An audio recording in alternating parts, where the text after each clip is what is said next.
এই আমার খাতের বটবটি চুরি করছিস কেন? দাদা আমরা ভীষণ গরিব, দিন এনে দিন খাই, দুটো বরবটি তুলছি, ঘরে দুদিন ধরে কোনো খাবার নেই, মেয়েটাকে একটু খাওয়াবো রান্না করে।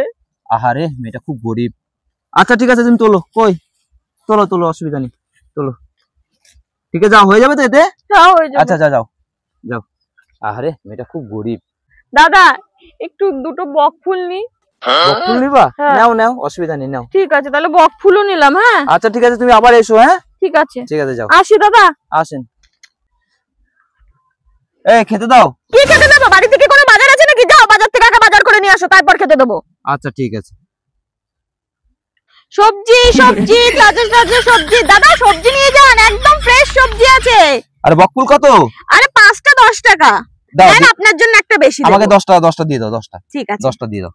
এই নিন, দুটো বেশি দিলাম, ঠিক আছে? আচ্ছা ফ্রি। ঠিক আছে। আর হ্যাঁ, তোমাকে আমার চেনা চেনা লাগছে।